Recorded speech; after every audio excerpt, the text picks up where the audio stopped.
le journal de la santé avec Anne Le Gall. À la une de l'actualité, une aide-soignante espagnole contaminée par Ebola sans avoir voyagé. Des scientifiques finlandais qui ont établi le temps de sommeil idéal pour être en forme et c'est à la minute près. Les bébés français figurent parmi les moins allaités d'Europe. Et tout d'abord, donc, cette première contamination par le virus Ebola sur le sol européen. Ça se passe en Espagne. Une aide-soignante est tombée malade à Madrid. Elle avait soigné 2 missionnaires espagnols contaminés par le virus en Afrique et qui sont morts tous les 2 de la maladie. Les précautions avaient pourtant été prises, nous indique Henri Delaguérie, correspondant d'Europe 1 en Espagne. Les médecins et les infirmières avaient dû respecter un protocole de sécurité très strict, combinaison couvrant tout le corps, masque sur la bouche, lunettes de protection ou encore double paire de gants. Les malades étaient confinés dans une chambre d'isolement à pression négative. Malheureusement, cela n'a pas empêché la contamination d'une aide-soignante qui s'était occupée des prêtres, tous 2 décédés par la suite. Atteinte de forte fièvre, la jeune femme s'est présentée d'elle-même hier aux urgences. Après plusieurs analyses, le diagnostic lui a donc été confirmé. Alors évidemment pour l'Espagne, l'affaire est très inquiétante. La ministre de la Santé a demandé aux Espagnols de garder leur calme. Elle a ordonné une enquête pour déterminer les circonstances de cette contamination. Pour les spécialistes de la maladie, il pourrait s'agir d'une erreur humaine. Le sujet fait la une de toute la presse espagnole qui parle d'une situation alarmante. Voilà, c'est un sujet qu'on avait longuement traité hier dans le Grand Direct de la Santé. En France, justement, la crainte du virus Ebola a provoqué une psychose dans une école des Hauts-de-Seine. 3 familles de Boulogne-Billancourt ont refusé d'envoyer leurs enfants à l'école en raison de la présence d'un élève rentré récemment de Guinée. Celui-ci n'a pourtant pas déclaré de symptômes et sa température est prise tous les jours comme le veut le protocole. Mais cette mesure n'a visiblement pas suffi à rassurer tous les parents.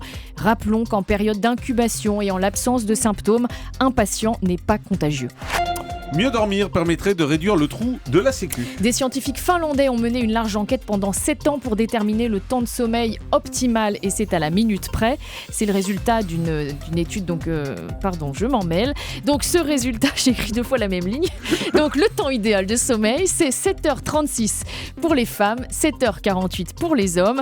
Et en dormant plus ou en dormant moins, vous augmentez le risque de maladie. Et ça, pour le docteur Sylvie Royan-Parola, médecin du sommeil, on ne le sait pas assez. On a un réel problème dans notre pays et globalement d'ailleurs dans les pays occidentaux de considérer le sommeil comme une perte de temps, comme un bien-être qui apporte un superflu mais pas quelque chose de fondamental.